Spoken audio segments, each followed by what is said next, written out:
Bueno, hori, arratsaldeon, ongi etorri gaurko saio honetara, Euskaraldia dela probestuta, Josune Azarezi eskatu diogu Pirineotako euskalkien inguruan maitzalditxo bat emateko.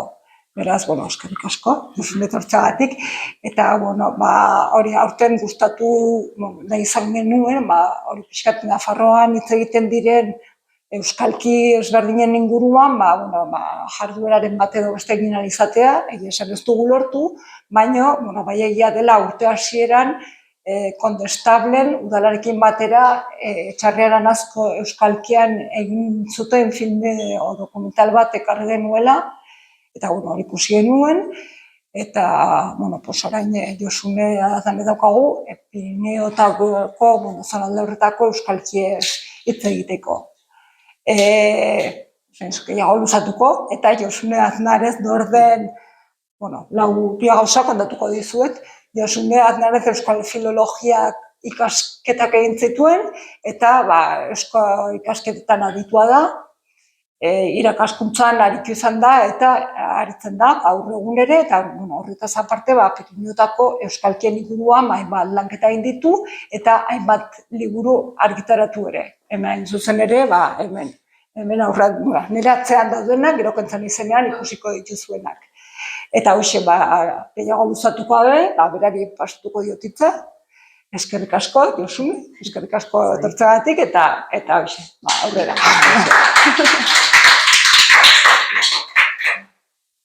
Bero, onkixin guztier, eta eskerrik anitz ziteagaitik. Ongi etorri guztioi eta mila esker etortzeagatik, eta eskerrik anitz ere Nafar Ateneoari nigon bidatzeagatik. Hitzaldi honetan 3 atal izanen ditugu, lehenengoa, hitz egingo dugu Pirineotako euskaren inguruan, hau da erronkariera, zaraitzuera eta ezkeraren inguruan. Gero, nire lanei buruz hitz egingo dut eta haietatik atera ditudan ondorioen inguruan, eta bukatzeko, aipatuko dugu 3 hizkera hauen berpiztea, edo nolari garen orain 3 berpizten saiatzen. Ni, Josune naiz, Inesek esan du, eta erronkarierarekiko maitasuna eta euskararekikoa txikitatik datorkit, guraso biak erronkariarrak ditualako eta euskaltzaleak ere bai. Orain. Horrela. Nafar Pirineoetan 3 hizkera ditugu, esan duan bezala, erronkariera, zaraitzuera eta ezkera. Elkarren ondoan daude, baina elkarren artean oso ezberdinak dira. Koldo Zuazok mapa egin zuen, hau da euskalkien maparik berriena, eta hemen ikus dezakegu, hemen daukagu erronkari bat, zaraitzu eta ezkoa. Elkarrekin daudela ematen du, oso gertu, baina hemen tartean mendiak ditugu. Orduan, geografikoki bereiztuta daude. Eta horrek eragin zuen elkarrengandik desberdinak izatea. Erronkari barren hitz egiten zen euskalkia da, gaur egun desagertua dago, eta hego-mendebaldetik muga egiten zuen erromantzearekin, eta horrek nortasun handia eman zion. 3 azpi euskalki zituen, Bidankozekoa, Burgin, Bidankozen eta Garden hitz egiten zena, Urzainkikoa, Erronkarin eta Urzainkin, eta Uztarrozekoa, Izaban eta Uztarrozen. Zergatik, Bonaparte, gero hitz egingo du Bonaparteren inguruan, esan zuen, U bukatzen diren hitzak A artikuluarekin elkartzerakoan, emaitza desberdina ematen zutela, hizkera bakoitzean. Orduan, adibidez, buru hitza, Bidankozeko hizkeran, buriua zen, Urzainkiko hizkeran, burioa, eta Uztarrozeko hizkeran, buria. Zaraitzuera, zaraitzun hitz egiten zen, ez zuen azpi euskalkirik, baina, egia da ere, harreman desberdinengatik, herrien artean ere ezberdintasunak bazirela. Ze, Otsagabiak eta Itzaltzuk harreman handiagoa zuten Nafarroa beherarekin, eta Jaurrietak aezkoarekin, adibidez. Orduan hori hizkeran ere nabaritu zen. Eta ezkeraren kasuan, aezkoan hitz egiten den hizkera da, oraindik bizirik dagoena, naiz eta herri batzuetan desagertu den, eta beste batzuetan egoera larrian egon, eta ez zuen azpi euskalkirik. Baina, ikertzaile guztiek esaten dute nortasun handiko hizkera dela, hori ere. Hizkeren testigantzei dagokienez, erronkarieraren testigantzarik zaharrena, 1579 urtekoa da, egon zen sorginkeria epaiketa bat Burgin, eta hor atxilotu zuten apaiza, Pedro Lekunberri, eta emakume eta haur batzuk. Orduan, ekarri zituzten Iruñera, atxilotuta, eta hor epaiketan, beraiek eman zituzten testigantzak euskaraz. Zer esan arazten zieten akelarre edo sorgin bilera hoietan. Eta hori ikusi dezakegu, 7 urteko ume bat, 9 urteko beste bat, 10 urteko beste bat, eta esaten zutena, arnega ezazue jangoikoaz, eta Andre Dona Mariaz, eta haren semeaz, eta Santa Ama, eta itaz, eta azkazi guzuez. Oix. Zaraitoraren kasuan, zaharrena, 1580 urtekoa da, eta hau da, epaiketa bat irabira batengatik gertatu zena, ezkaro zen, eta hor dugu Juanes Zorroza, epaiketan deklaratu zuen, eta esan zuen, uzdazue hemen, hil nahi diat. Uzdak edo puñalukaldi bat emanen diat. Behiako, ladron probatua, generazio gaiztoa. Eta beste bat, 1588an, hori Otsagabian, beste liskar batengatik, beste epaiketa batean jasotako testigantza. Eta ezkeraren kasuan, 1626 urtekoa da testigantzarik zaharrena, eta hor, emakume batek, izena, Maria Nekoitz, uste du dela? Maria Nekoitza etzak, bere ezkontza egunean, nahi nauzu zure senarretako galderari, nahi zen dizut, erantzun zion. Bigarren testigantza, Bonaparte printzearena da, lehen aipatu dugu, 19. mendearen bigarren erdian, euskalkiak aztertzeari ekin zion, eta 5 bidaia egin zituen Euskal Herrira. 1826an Erronkari Barren egon zen, ez 3. bidaian, eta 1826an Aezkoan. Eta 1828 urtean atera zuen lehenengo mapa, hala ere. Eta hemen lehen ikusi dugu Koldo Zuazorena, hemen Bonaparterena dugu, eta ze ezberdintasun dagoen, ez? Honek elkartu zituen goiko izkerekin. Horren sakonduko dugu gehiago, baina harremanak, lehen esan dut geografikoki bereiztutako ibarrak direla, harremanak ez ziren egiten ezker eskuin, baizik eta goitik bera. Eta hemen ikusten da hori. Erronkariera jarri zuen Zubererarekin batera, esan zuen Euskalki beraren parte zirela, 2 erronkariar izan zituen laguntzaile, Mariano Mendigatxa eta Prudentzio Galde Bidankostarrak, eta bere izu zituen 3 azpi euskalki horiek, eta horren harira sortu zuen hiztegitxo bat. Erronkarierana bakarrik. Eta hau ikus daiteke artxiboan online. Asmatzen dudan.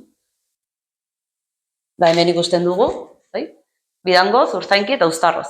3 hizkerak, eta 3 arteko desberdintasunak edo, 73 horri daude, eskuizkribua da, eta, Araine, Armiarma, Aina Barbarin, Bidanko zen, Aina Berba Urzainkin, eta Aina Merma Uztarrozeko hizkeran. Batzuk errepikatzen dira, beste batzuk, abadidez, emakumeen atorra edo, atorra, nasai eta mantar. Hau, bitxia.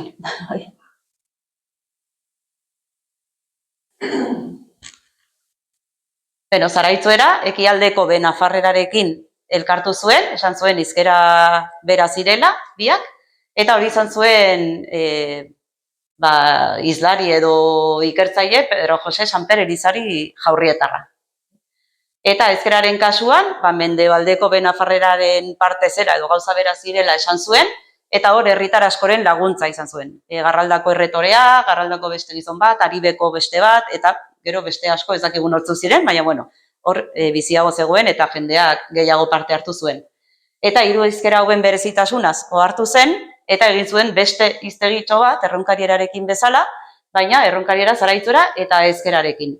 Eta hau Michelenak argitaratu zuen, eta hau bere online ikus daiteke, un vocabulario aezkoano, salazenko y roncalés preparado por el príncipe Bonaparte. Zakit ongi, ez? Hor ere, hainbat orrialde daude, eta nola jaso zituen, Michelenak pasatu zuen. Eta, hor dugu, urtarrila, izotzil, eta urtarril. Aezkera, Zaraitzueraz eta erronkarieraz. Ilabeteen izenak ditugu, asteenak, eta animaliak, denetarik. Eta nola aldatzen dira batetik bestera. Batzutan bat egite dute, bestetan ez.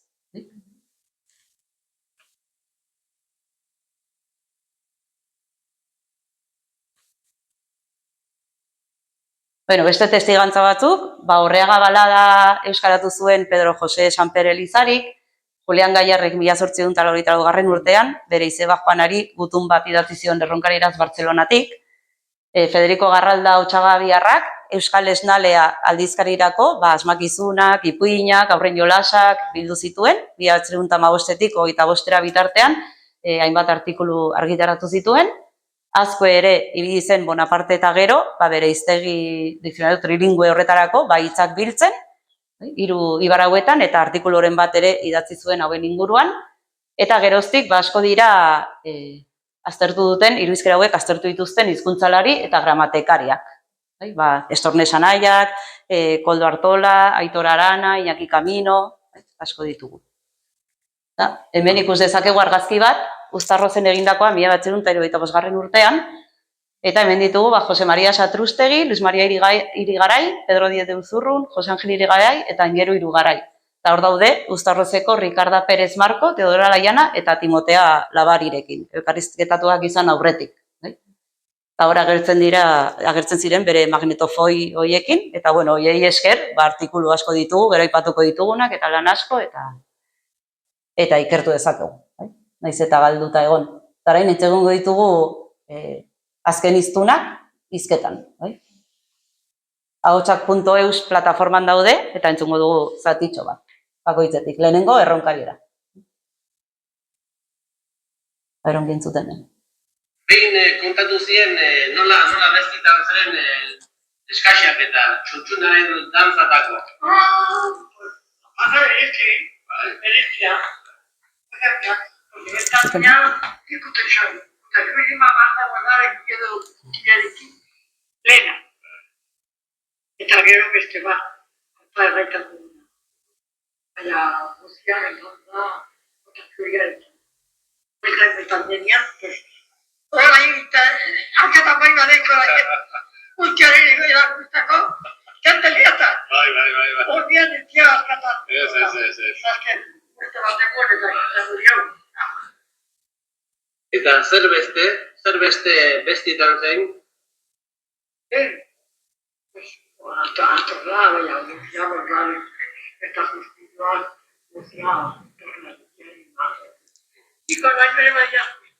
Eta keben zer, Biarrietan? Biarrietan kirkillak. Biarrietan kirkillak. Horrek batiena? Ez, kirkilla, ez. Urrieta. Eta majuenak abratxak. Abratxak... Hoi abratxak. Ekunentzien eta majuenak. Eta hora idei naniz.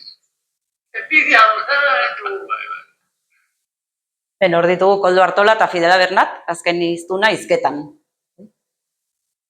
Eta hori, denbora guztian zegoen, ya me ha entendido, kezkatua. Zara hitzu eran, Josefa Zoko, hau hobekiseago entzuten den. Iztu behar da? Ez.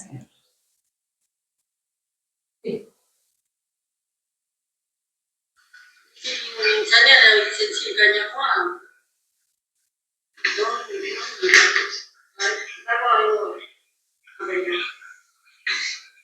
Sesmarik. Sesma. Eta espartota. Pues eso. Erabiltzen ziren eta orduan... Jesus. Irazko musu. Iruten ziren gainakoa. Hora ere iruten dugu hilia. Hilia iruten dugu gure. Gainamoa ja ez. Gainamoa iruten ziren. Nazteik eta gero bazen tela. Eta iten ziren mandriak eta iten ziren arrainelako. Zagon aztera, ziren zagonak. Isoki. Eta horrek badaki iruten? Hora ere. Baina horrek badaki. Gainamoa iruten sekula. ez? Eta berzerik bai? Ile bai. Hile bai, Eta zer ez? Zer ez?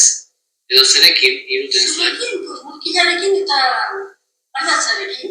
Bai, eta badu horrek? Badu. Bueno, hor berriro ere Koldo Artola eta Jose Fazoko. Eta hori, eta aspaldi erabili gabe euskalkia, eta orduan, Irun, hilar, ¿cómo se dice? Ez? Olako utxuneak bazituzten. Eta ezkera, pixkatxu bat.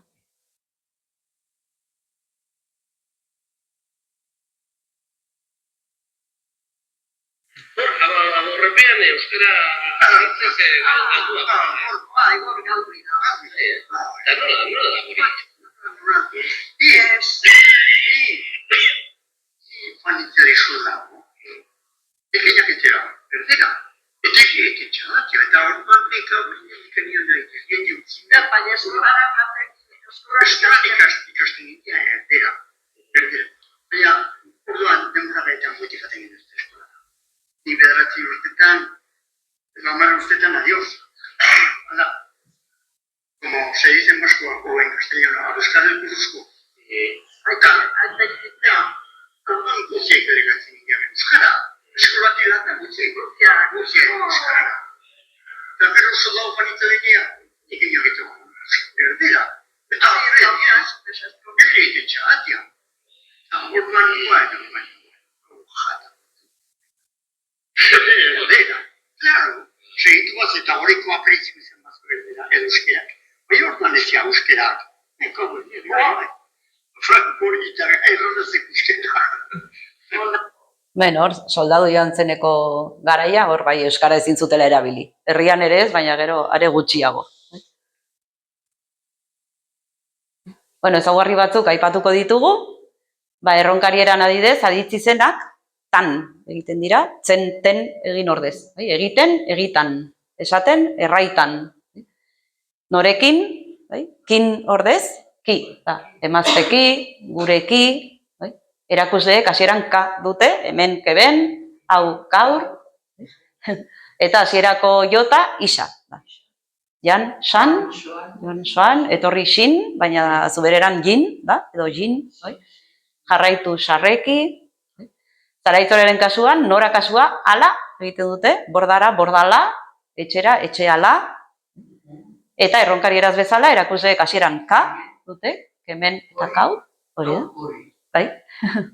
Eta hasierako isa, aditzetan, hasierako jota isa, ere bai. Saiki, sakin, eta ezkeraren kasuan, instrumentala, zerez, ese, ditute, oinez, buruz, erakusle hasieran ez dute ka, baizik eta ge, gori, gor, eta lehen aldiko aditzetan, ene, falta da, ziren, zire, nuen, nue, zitzaigun, zitzaigu, hori hegoaldeko goi nafarreraren ezaugarria da. Aditzak ere, ikusiko ditugu pixka bat, hau bakarrik. Izan aditzan, erronkarieraz, ninaz, gilaz, kura da, gugra, zuzra edo zrade, sekstrei eta kurak dra edo drade. Ikuste ditugu sinkopak. Eta adibidetxo batzuk, gu onki gra, gu ongi gaude edo gara, gatu kurak nio dra, katu haiek txikiak dira, ni burgikoa naz, gu gizon gra eta sek emaztez rei. Gu gizonak gara, eta zuek emakumeak zarete.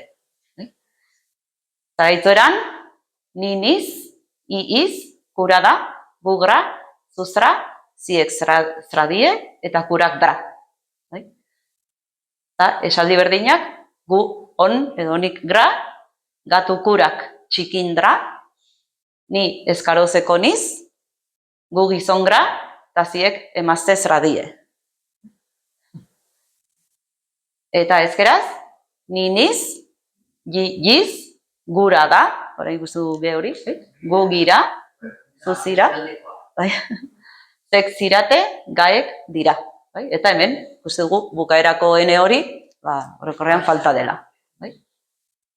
Gu ongi gira, gatu gaek txikin dira, ni aetzan niz, gu gizon gira, eta zek mazteki zirate. Aldeak pixka bat ikusteko. Eta, bueno, zoritxarrez, Zaraitzora eta Erronkariera desagertu ziren, eta aizkera egoera larrian dago, hainbat arrazoi egon ziren. Ameriketarako eta Frantzierako migrazioa bigarren karlistaldian, gaztelaniaren iritsiera, beranduago hirietarako migrazioa ere bai ikasketak eta lanak zirela eta, gizonak atera ziren ere Ibarretik kanpo lan egitera, eta hor gaztelania eraman zuten, eta euskara galdu. Frankismoak ere eragin handia izan zuen, mugazainak, guardi zibila, mugaren kontuarekin, eta gero jazarpena ere bai, edo debekua, 1937an debekatu zen bide publikoan euskaraz hitz egitea. Orduan, horrek guztiak, hemen desagerpena handitu zuen, edo, azkarrago iritsi zen. Erronkariera, Bonapartek bere mapa egin zuenean, edo argitaratu zuenean, 1873 urtean, ikusten dugu Burgi, agertzen dela kolore argiago batez, beste herriak baino. Eta horrek esan nahi du, Burgin ja galtzen hasia zegoela. Oso gutxik hitz egiten zuten. Eta, gero Juan Carlos López Mugartzak egin zuen kronologia moduko bat, eta esan zuen, Bidankozeko azken hiztuna, Mariano Mendigatxa izan zela, eta 1918an hil zen. Gero Erronkarikoa, 79. inguruan edo, Urzainkin, 74an. Izabakoa, 76an, Antonia Naut, eta Uztarrozekoa, lehen entzun duguna, Fidela Bernat, 1981. Eta hori izan zen, Erronkariera 10 hizkuntza izan zuen azken hiztuna, eta berarekin dakigula desagertu zen. Ez dago beste testigantzarik, orduan bera da. Eta gero esaten dute, ikertzaileak joaten zirenean ara, bazegoela jende gehiago hitz egiten zuena. Baina ez zuena hitz egin nahi, edo ez zuela grabatua izan nahi, orduan beti dago zalantza hori, baina, dokumentatuta, Fidela Bernat azkena. Zaraitzoraren kasuan, 1873an, Bonaparteren mapan, Euskartze da, kolore argiago batez agertzen dena, orduan Euskarrez, Euskartze, hor galtzen hasita zegoen, baina 1904an, oraindik herri guztiak euskaldunak ziren. Oraindik bazegoen jendea, herri guztietan, 14 herrietan, Zaraitzoraz aritzen zena. Baina 2002an 2 hiztun, baino ez ziren gelditzen. Eta hori ziren, Pedro Juan Zoko, Otxagabiarra, eta Marikruz Esarte, Jaurrietarra. Beste batzuk ere egon ziren, aurretik, Antonia Gartzia, Dionise Garate, eta Otxagabia, Eskaroze, eta Jaurrieta izan ziren euskalkia galtzen azkenak. Eta ezkeraren kasuan, Bonaparteren mapan herri guztiak daude kolore berdinean, denak ziren euskaldunak, baina 1935an euskaldunak ziren Aurregaina, Abaurrepea, Aria, Orbara eta Iriberri. Eta gainerakoetan bakarrik hitz egiten zuten 30, 50 urtetik gorakoek. Nerabek eta umeek ja ez. Eta 1932an Aurrepean, herri euskalduna zena 35ean, 80 biztanletik 8 euskaldun zeuden, eta Orbaran 84tik 40. Eta Iriberrin 221tik 120. Orduan beherakada ikaragarria izan zen. Baina gaur egun bizirik dago, eta horri eutsi behar diogu. Eta hemen dugu azken hiztunen irudi batzuk, Mariano Mendigatxa, Fidela Bernat eta Antonia Gartzia. Zaraitzorarena.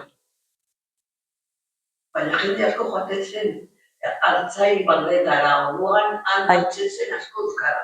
Eta Almadiazainak, eta bai, klaro. Eta gainera jende gizonak jaten ziren, askotzen ziren, herriberako neska batekin, Tan gelditzen. Okinde egin alabarekin, eta ja, alderatzen zen gizona. Bai, eta gero, pentsatzen zuten euskarak ez zuela ezertarako balio. Ez kanpoan ez zuten behar, orduan. Beno. Eta orduan, orain, Pirinetako hizkerekin lotuta, nik abiatu nuen ikerketa edo, aipatuko dugu. Nire gurasoek erabaki zuten ereduan sartzea, orduan, konturatu nintzen, bazegoela hizkeraren arrastoa, egunerokoan. Badidez, eguneroko hizkeran, sabaiau, sube al sabaiau, ezagitzen. Limpia las apurras de la mesa, hori da. Los atxunes, ez? Claro, hori da. Regatxo, hauek Nafarroan orokorrean ere, baina, nire kasuan. Gero toponimian ere bai, Burgin, Sagarraga, Uzarrotzen Urona. Lizardoia Zaraitzukoa da, Lezegia eta Mendilaz Aezkoan, bai? Baina, bueno, ikusten da, euskara direla, bai? Oiko ninean, etxe izenetan ere bai, Makurra, Burusuri, Otsoa, Navarro, bai? Oikoa da etxeek izena izatea, bai? Eta etxe berri, Samar, bueno, ba, hor, argi dago, naiz eta gazteleraz hitz egin, eta gainera bazegoen euskararekiko ezagit gorroto edo mespretxu txiki bat, ez, garai horretan, baina, bueno, nik esaten nuen jope, baina hemen euskara badago, sustrato hori nik ikusten dut, eta gero, pues, batzeuden ere Aezkoako hiztunak, ez, hori berresten zutenak. Eta orduan, lehenengo lana izan zen artikulu hau. Erronkari Ibarko etxe izen euskaldunak, etxe izenekin lotuta, eta argitaratu zen 2018an Cuadernos de Etnologia y Etnografía de Navarran. Abia puntua, liburu hau izan zen, Erronkari Ibarko etxeak, Erronkari Ibarko batzorde nagusiak argitaratu zuen, eta ora agertzen dira, Erronkari Ibarko etxe izen guztiak. Gaztelaniaz, euskaraz, sailkapenik egin gabe. Talde lanean egin zen, nik egin nuen burgiko zatia, eta gero horren arira egin nuen artikulua.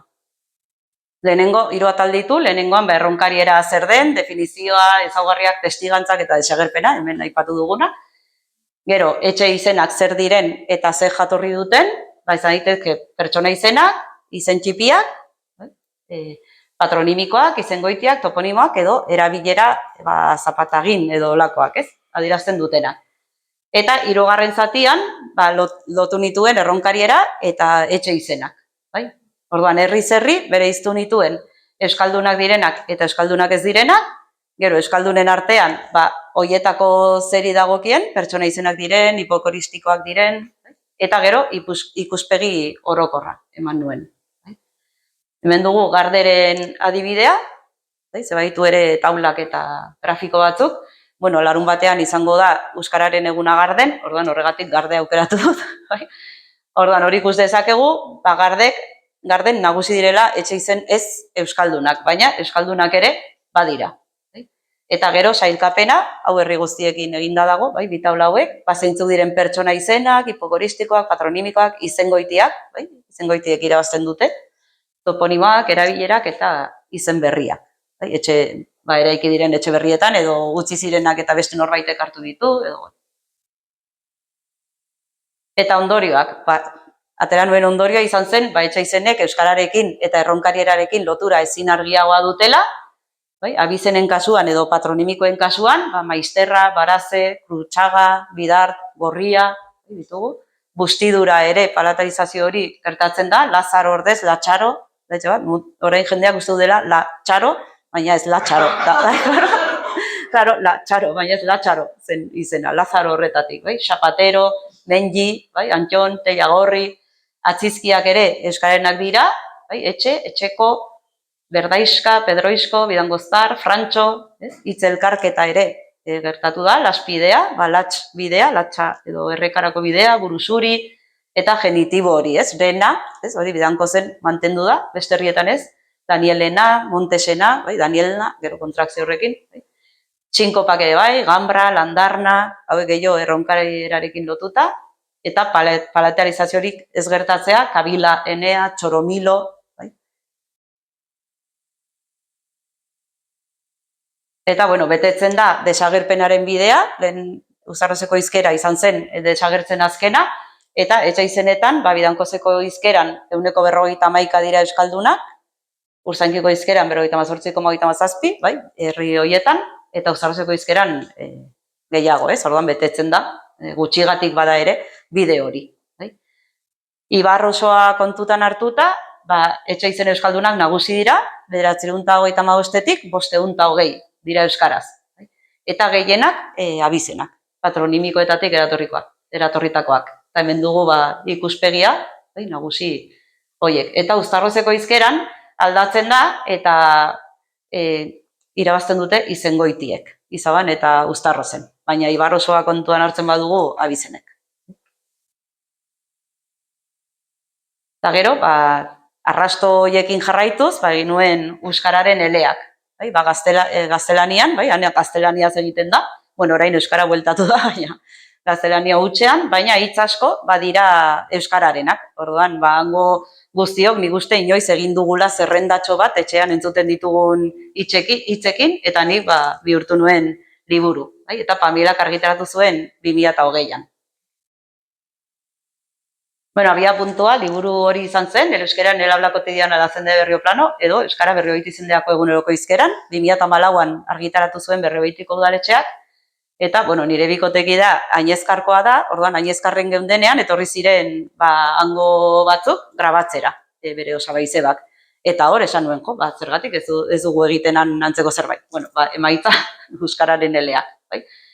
Eta, bueno, zer frogatu nahi du, euskararen biziraupena erronkariarren eguneroko hizkeran. Eta zazpierrietako laguntzaileak topatu nituen, eta hoiek esan zidaten nor elkarrizketatu. Horren, ibili nintzen zazpierrietan. Helburuak, euskara erronkariar guztien hizkuntza zela, eta eguneroko hizkeran islatzen dela frogatzea, izan zen, hori nagusia, euskara jende askok esaten zuen etzela han inoiz hitz egin, eta hitz egin zen, eta gainera hor froga. Hitzak biltzea eta non gogoratzen diren aditzera ematea, ezagutza eta erabilera bultzatzea, ze bizimodua aldatu da, eta orduan hitz asko ari dira galtzen, ez ditugu behar. Orduan, edo ordezkatzen ditugu oraingo beste batzuengatik. Ondarez materiala jasotzea, eta erronkariaren azterketan eta ezagutzan laguntzea. Bueno, atal ezberdinak ditu, Koldo Zoazok lehenengo mapa ikusi dugun horren egileak egin zuen hitzaurrea. Gero metodologian, azaldu nuen nola egin nuen prozesu guztia, elkarrizketatuak, zer galdetu, zer ez galdetu, nola, non bildu, hori guztia, ze aurkeztu nuen Euskara Bidereako lehiaketa batetara, eta hor, eman zuten saria, edo horregatik argitaratu zen. 19 atal ditu, nik ez nuen egin nahi hiztegi bat alfabetikoki, ze gero ezakizu non bilatu, eta hiztegietan zaila da, ez? Nik nahi duen erabilera bultzatu, ordan jarri nituen eremu semantikoki, blokeka. Animaliak, etxea, gorputza, aurrizkera, lana, eta gero definizioa euskaraz eta gaztelaniaz, zein den euskarazko jatorria, edo non dagoen jatorri hori, eta gero hitz bakoitzari buruz esan zidatena, hori gaztelaniaz. Gero badaude laburpen taulak eta grafikoak, berriz, eta bukaeran zerrenda bat alfabetikoki. Hor daude denak nasitan, eta zein orrialdetan aurkitu ditzakegun. Jarri ditut adide batzuk, adidez, marro. Eta zer da marro? Intsektua. Eta, euskaratik dator, Orotariko euskal hiztegian agertzen da, eta burgin, esan zuten, los bichos que andan, de toda clase, también marriko de luz, a la luciérnaga. Bidanko zen, a los bichos y a los escarabajos. Eta gainerako herrietan ez errez. Langarra, alambro euria, euriska, txirimiriaren antzekoa. Burgin, como alguna niebla, cae con poca potencia el agua. Erronkarin, que llueve, llover pero suavico, como un chirimiri. Izaban, cuando llega la cercera en Belagua, solían decir, cae algo de langarra. El poco agüica que despedía la cercera. Pero chorrotada, líquido a botatzea. Echar una chorrotada de aceite, de vinagre. Hitz asko Nafarroa osoan, eta gero beste leku batzuetan han gordez diren batzuk egongo dira. Gangarra, begira. Begira, pues seguro, hortik, Pero Justarrozen, la vieja de Kabila, la Eulalia, siempre me echaba el litro y una chorrotada de más. Gero agertzen dira, olako pertsonaiak edo historioak. Beste batzuk, keleta. Hau esia da, edo. Era donde se le ponía la hierba a los animales en la cuadra, que era un trozo de madera, y le echaban ahí detrás para que fueran comiendo. Gero beste batzutan ere, hor, Uztarrozen zen aska, ez aska, baina, janaria baina beste leku batzutan zen esia, ere bai. Zierra la keleta, bada, bai. Txirriki partez, hori, txerri hilketan ematen zen oparia. Hau erronkarin bakarrik, un trocico de cada cosa, un presente que llevábamos al cura, al médico y a la maestra, y al secretario. Txerria hiltzen zutenean, txerriki partez, bai. Plantaina, landare hori. Hori, cuando cortaban los tíos cortando la hierba y nosotros por detrás a separar las plantaínas. Pues erabiltzen dira horrela, egunerokoan. Beste bat, zarta, zartako edo zartillazo. ¿Bai? Que te doy un zartazo, un zartaco. ¿Qué zartaco te voy a dar? ¿Bai? Pero muga, bueno, muga oso ezaguna da. ¿Bai? Poliki, poliki. ¿Bai? Despacio, despacio, despacio. ¿Bai? Y poco a poco, poliki, poliki. ¿Bai? Baina, harritzen ziren, ze beraiek uste zuten gaztelania zela. Eta orduan esaten zidaten, pero esto no es euskera, de aquí no vas a sacar... Bueno, ¿puestos a hablar? Bai, beraiek hain barneratuta dituzte, ez dute uste, euskara denik. Eta, bueno, hemen dugu edaria katalean, dagoiek baino ez dira, taula baten adibidea. Basaka sagarko edo txagarko, sagar txikiekin egiten den patxarana bezala, baina patxaka hori da, guk txagarko. Pues nola esaten den bakoitzean, ez? Burgin sagarko, bidanko zen basaka edo sagarko, garden erronkarin urzainkin eta uzarzen txagarko. Patxarra, txaparra, bueno, pues, zein herritan agertzen den eta nola. Aldatzen den, ala ez. Eta gero taulak. Hau, edarien kasuan, lau hitz zirenez, lauak gogoratzen dira izaban, erronkarin garden eta urzainkin 3, burgin eta bidanko zen 2, eta uzarzen ere 2. Horrela agertzen da atal guztiekin. Eta ondorioak, bildu nituen eguneroko hizkerako 500 hitz baino gehiago, eta argi geratu zen, badagoela euskal sustrato bat. Eta arlo askotan islatzen dena, ze badira 19 atal, esan duan bezala. Eta kopurutsuenak izan ziren ekintzak, 79 hitzekin, lana, 79rekin, eta ezaugarriak, 75ekin. Eta, bueno, eleez gain, edo hitzez gain, gertu ziren kantak, errezetak, esamoldeak, aspaldiko pertsonaia batzuk, ez, orduan, ondare ez materiala ere, hitzak ere badira, baina, bueno, beste ondare ez material hori ere bilduta dago. Eta, hau da, ikuspegi orokorra, 504 uste dut direla, hitz horietatik zenbat gogoratzen dituen herri bakoitzak. Orduan, Uztarroze da, ez izabada gehien gogoratzen dituenak, 341, gero Uztarroze, eta harrigarria da, 3. Burgi dela. Esan dugu, erronkariera galtzen lehenengo herria izan zela, eta hala ere, hauetatik gogoratzen ditu 289.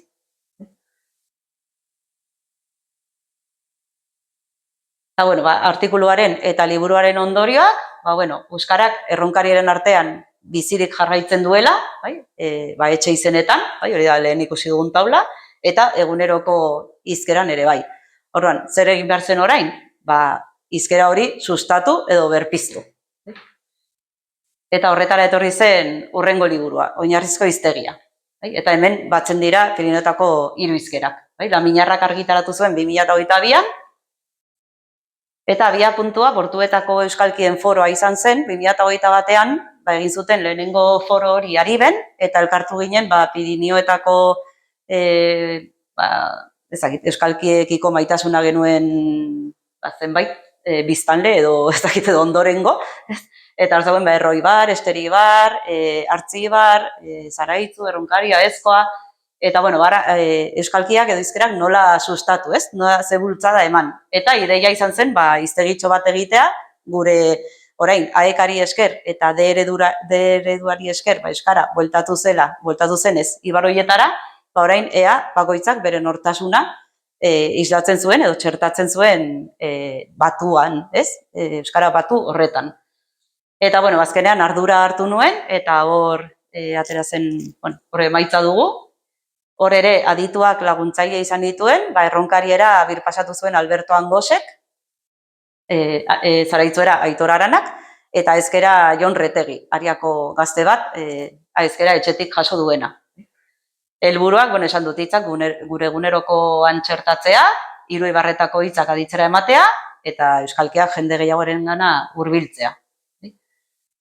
Taulak eta koloreak ditu, hemen ere atalka, errazago gogoratzeko, eta taulak bisualagoa egiteko.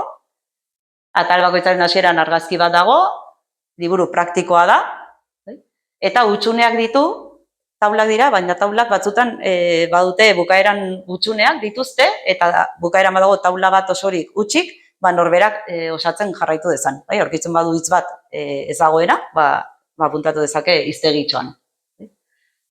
Eta hemen dugu bi adibide, etxeari dagozkionak, etxea atalari, badidez, tximinia, erronkariaz txamidra, txaramila edo txarambila, zaraitzuerantz txamina, eta ezkeraz etxamin edo etxabin. Eta gero agertzen da euskara eta gaztelera. Eta horrela, gaztelania zakitenek, ikas dezakete euskara, ere bai, eta gero nahi badute euskalkia. Horma, parete, borma eta parete. Hor bat egiten dute erronkarierak eta aezkerak.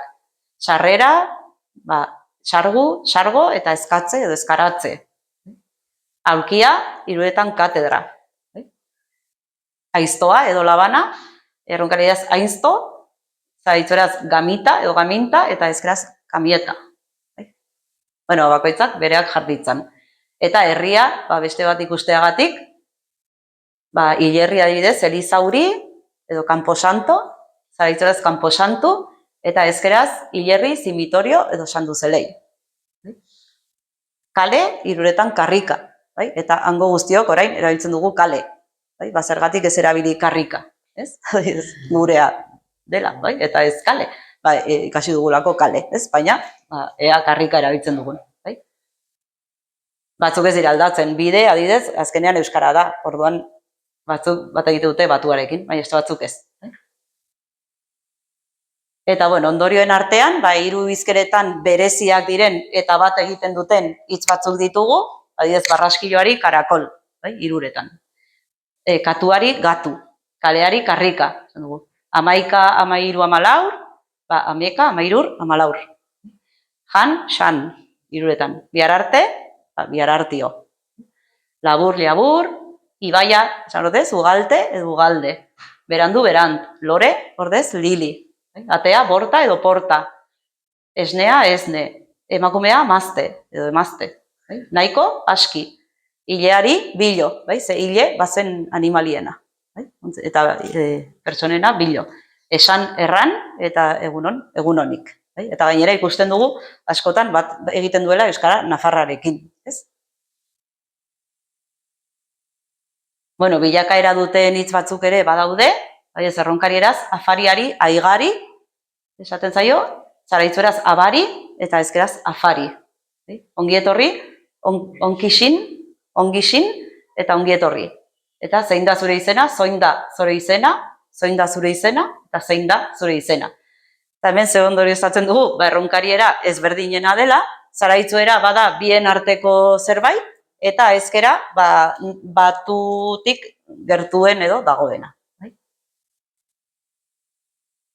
Gero, hizkera bakoitzak bere hitz bereziak ere baditu, erronkarieraz, hortzadarrari, zibiadar edo zubiadar.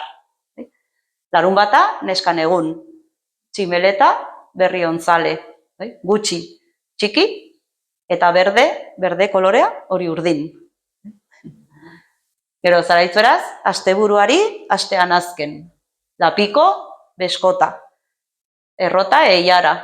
Bizkarra, soinburu, eta urdinari, mora. Eta ezkeraz, hortzadar, auriadar, auriadar, goilara, kuseta, eta hilerria, ben ikusigu, Sanduzelei. Hor dugun, auzo hori zara. Hori da. Eta, liburuak ere ematen du elkarrizketatxoak sortzeko aukera. Zarratxaldeon, zer moduz zaude, ongi eta zu, oso ongi, oso gaizki. Erronkarieraz, arrastri honik, zer gizatzu, ongi eta zu, nitxonki, edo gaski, edo anitz gaski. Zaraitzueraz, arratsaldeon, zer gisa zaude, ongi eta zu, anitz ongi, anitz gaizki. Eta, ezkeraz, arratsaldeon zerika, ongi eta zu, arrontongi, edo geizki. Orduan, egin ditzakegu ere elkarrizketatxoak.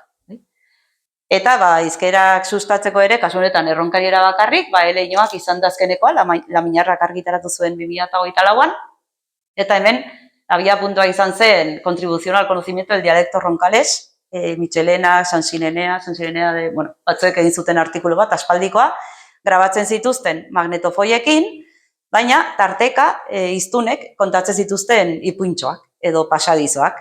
Eta horiek agertzen ziren artikuluan, zegero beraiek ateratzen zituzten aditzak, deklinabideak, ezaugarriak, baina ipuinei jarri zituzten, baina garrantzirik eman gabe. Ez orduan nik, hartu nintzen horretaz, eta erabaki nuen denak biltzea, Mariano Mendigatxarenak bere gutunetan, eta hemen Simona eta Pastora Nautgarde eta Carmen Drondari entzundakoak, haiengandik jasotakoak, eta liburutxo bat egitea. Eleñoak zergatik, ele hitza da, eta ipuinare bai, eta inoak txikia, lehen ikusi dugu. Eta, 23 testu labur dira, 20 ipuin, 2 asmakizun eta kanta bat. Eta erronkariera zakatzen bat bazuten, orduan zuzendu ditut, eta gero jarri ditut euskara batuan eta gaztelaniaz. Euskararik ez dakitenek irakur dezakete gaztelaniakoa, eta euskara dakitenek batua edo erronkariera. Eta hortik ere, esaldiak atera edo pixka bat ikusi nolakoa zen eta erabiltzen hasi. Humorezkoak dira gehienak eta adin guztietarako. Helburuak, hauzkondare hori biltzea zen, literatura hori transmititzea, irakurketa erraztea, azterketa eta ikasketa eta erabilera sustatzea, eta euskara jende gehiagorengana hurbiltzea. Zagertzen da, nortzuk ziren hiztun horiek, eta jendeak ezagutzen ditu, eta euskaraz bizi zirela edo euskara bazekitela. Diseinua eta maketazioa Spraik egin zuen, eta ondorioak euskara erabiltzen zela, eta liburu horretatik abiatuta batera ditzakegu aditzak. Izan aditzan adibidez agertzen direnak, naz, jaz, da, eta gero agertzen dira ikaren moldeak, dun eta duk, eta baita zukarena ere, zu. Eta osatu ditzakegu eta erabili. Deklinabidea ere, adibidez, destinatiboa nolakoa zen, singularrean, airiarentako, maioralarentako, pluralean asurientako, eta mugagabean norentako edo jiretako. Eta zein ipuinetan agertzen diren, jolastu dezakegu liburuarekin. Eta gero, hitz batzuk, oinarrizko hiztegia osatzeko, edo gure eguneroko hizkeran txertatzeko, adostu ordez komenitu. Gertatu, agitu. Atera, erkin. Bakoitz, bapana. Beldur, lotxa. Eta lotxa, alkea. Diru, deuri. Frantses, hauts. Heldu, heltu. Itxu, utxi. Inguru, unguru. Eta zaraitzuarrei, bapiltzo. Deitzea.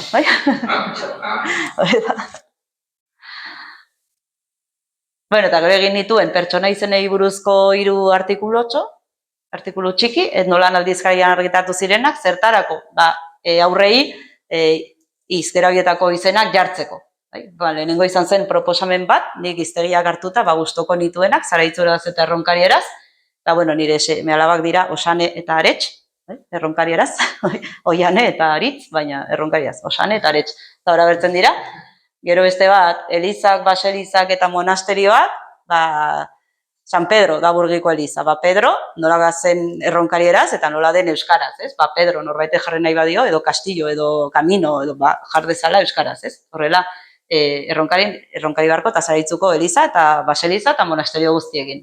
Eta gero bukaeran Euskaltzaindiaren izendegian agertzen diren erronkari barko, Zaraitzuko eta Ezkoako pertsona izenak. Jartzen duena bertakoak direla. Eta hori eta gero, berpiztea iritsi da, jazkeneko atala, lan horiei guztiei eta beste argitalpen batzuei esker, ez da bakarrik nire lana. Bazaude ere lan gehiago eta aurretik ere jende asko ari da lanean, baina, Bortuetako Euskalkien foroa aipatu dugu, 2021 batean hasi zena, eta, holako afixak egiten ditu, hor adibidez ikusten dugu, Luzaideko hizkera, Agorrilean, Ugaldera. Aezkoan, Agorrilean, Ugaldera, esmendik ez dut osongi ikusten. Erroibar, Zaraitzu, Xiberoa eta Erronkaribar.